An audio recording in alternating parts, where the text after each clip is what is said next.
So in continuation of the part 1, where I talked about, can I get job in Portugal? Remember I said without your residency permit, your TRC, it is difficult to get job. I said it's like 1-2% of people who come in that will get job like that, and it is a menial job. No one will pay you a full amount, okay? And if you're fortunate to get one, I think you should be grateful to God for that. But then it's actually not easy. So prepare your mind that without a residency permit or TRC, you can't work in Portugal. Okay, most students have also written to me and said, Bayobi, I need a school where I can work, where I can easily get job. Remember I said most cities where international people stay, they are Lisbon and Porto. These are the two prominent cities where you find job easily, okay? But then a lot of people are even rushing there. Everyone cannot study in Lisbon. Everyone cannot study in Porto. Why? Their tuition are expensive. And if you are an international student, then there should be a trade-off. You want to stay in a big city, then you should be ready to pay the tuition, you should be ready to pay the accommodation and also your bills, okay? So there is a trade-off. There are cities like Aveiro, Coimbra, Braga. There are some other, it's not really like less, I don't know how to explain it, but there are also cities that international students can also go to, okay? Like I shared in one of my videos that ever since COVID came, okay, most jobs are being done remotely, okay? I know some people would say, hey, Bayobi, what about if I apply to a city like Leira, okay? Apply to a city like maybe Aveiro, and I get job in Lisbon. What would be your advice? My sincere advice would be, if I've seen that, oh, things are difficult, I can no longer pay my tuition, I can no longer pay my accommodation, things are really difficult, I cannot let go. I would never advise you to let go of the job you got. I think most jobs have been doing remotely. It's Lisbon, I live in Aveiro, it's Lisbon and Porto. Okay, and I've not worked on site, like I've not worked in the office, I work from home. If I'm in your position, I live in Leiria, for example, and fortunately I got a job. I had an interview and I got a job in Lisbon, and I'm asked to move. If I can move, you don't ever say no. I will not advise you to say no. I will advise you to accept the job. Yes, I'm going to work.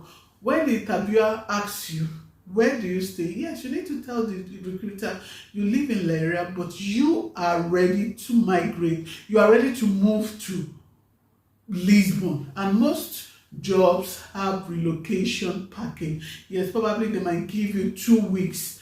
They will provide accommodation for you for 2 weeks, and after 2 weeks you have to sort yourself.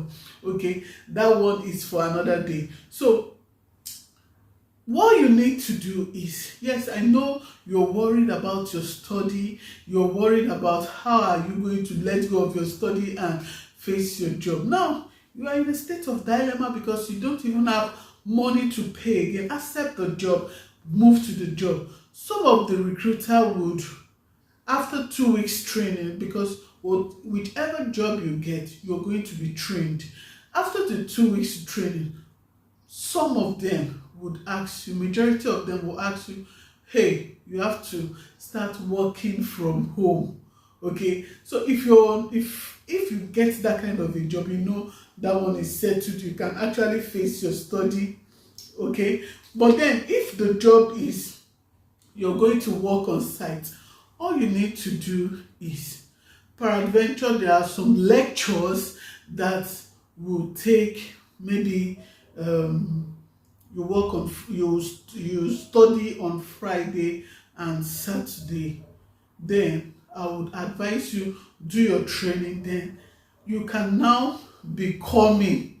Yes, just come on that Friday, rent maybe a room, Airbnb, and just spend a night. Yes, there is always a sacrifice. Yes, there is always a sacrifice to pay. So that one is being settled. But let's say you're now going to walk all through in Lisbon. All you need to do is try. I don't know how it's going to happen. Try to finish your first semester work. Try to finish your first semester work, okay? Or if you have moved to the second semester, I would advise you to just quickly finish your second semester. But if it's the first semester, try to finish the first semester. Then the second semester, I will tell you to register for one course. It is the course that you register for that you're going to pay for, okay? Discuss it with your secretary, okay, that this is how it is. I'm working and I need to balance things. They understand because majority of them also are working and studying. So it's either you're taking your course, maybe 1 or 2, discuss with them. And there are there's schools that they have e-learning, okay? You don't really have to be physical, but you can join online. Like the school I finished from Aveiro, yes, most of the courses I did, they were online. That's e-learning. You can see the teacher teaching you and you take your online, so you can settle with that one. So if you're now permanent in Lisbon, take courses like 2 till you finish your courses, and I know God will give you wisdom on how to finish with your studies, okay? Then your job, continue with your job. If it's for you to miss a day, miss that day. Yes, they will subtract 1 day job, 1 day amount from your salary, okay? And that's why I said as a student you might not even receive a full salary.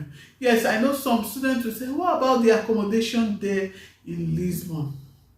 Yes, accommodation is actually difficult in Lisbon, and you might even find yourself spending all your resources on accommodation. Like you are spending like 50% of your salary on. I wouldn't advise you to do that. If you're someone that knows how to manage, there are some landlords that would allow 2 persons to stay in a room. So if you're looking for accommodation, you can also ask your landlord, can 2 persons stay in a room? And there are some also your mates, like Nigerians, some Ghanaians there in Lisbon that you would meet. That's why I said networking is important. Join a group. Once you come into Portugal, ensure you are in a group. Don't isolate yourself. If you isolate yourself, you're not going to get informed. And another advice is, when you come into Portugal, you see the Indians, you see the Pakistanis, you see your Nigerian mates.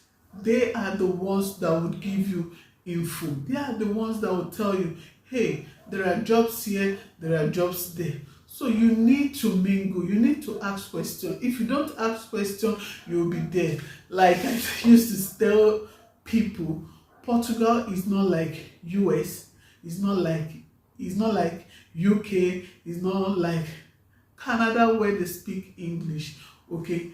They are Portuguese, and you need to mingle with all these third countries. They are the ones that knows where the jobs are, and they will tell you and link you up. A closed mouth will not get anything, but someone who tries to ask questions, yes, ask questions. It might look like you're disturbing, but it is actually good for you to ask questions. And I hope and I pray asking questions would lead you to a good conclusion.